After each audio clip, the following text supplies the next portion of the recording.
आज हमारे chief of staff general Anil Chauhan और army chief general Upendra Dwivedi ने ऑपरेशन सिंदूर के कई बड़े सीक्रेट देश के सामने उजागर किए। आर्मी चीफ ने बताया कि हमारी सेना के एक्शन से ही पाकिस्तानी फौज इस कदर घबरा गई थी कि वो अपने अड्डों को छोड़कर भागने लगी थी। चीफ ऑफ डिफेंस स्टाफ ने बताया कि पहलगाम हमले के बाद पहले सेना ने पाकिस्तान पर किस तरह के एक्शन का प्रपोजल दिया और फिर सरकार के आदेश पर उसमें कितनी तब्दीली की गई। तो पहले मैं आपको army chief general Upendra Dwivedi की बात सुनवाता हूं। जनरल द्विवेदी ने आज बताया कि हमारी सेना ने लाइन ऑफ कंट्रोल के उस पार पाकिस्तानी फौज के ठिकानों पर इतना भयंकर हमला किया था कि दुश्मन की फौज में खलबली मच गई। पाकिस्तान के फौजी अपनी पोस्ट छोड़कर भाग गए।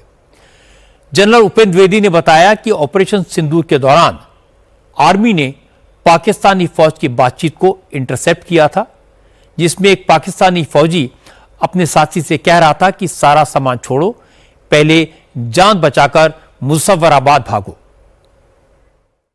So in Op Sindoor, this was something which was an untold story. And as you are aware that by mistake when the list came out from the opposite side that how many have been given the posthumous awards, I can say that most of the credit should go to the line of control.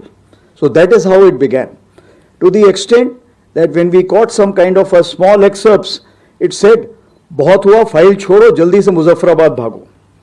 So that was the kind of onslaught which took place. CDS general Anil Chauhan ने भी आज operation सिंदूर के बारे में कई सारी नई बातें बताई।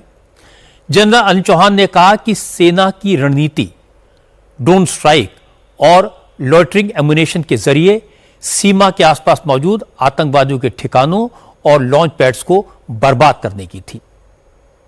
लेकिन सरकार की तरफ से यह इंस्ट्रक्शन मिला कि सरहद के आसपास नहीं, बहावलपुर और मुरीदके में मौजूद आतंकी अड्डों को नेस्तनाबूद करना है। सरकार ने सेना को पूरी ऑपरेशनल फ्रीडम दी। सेना ने रणनीति बदली।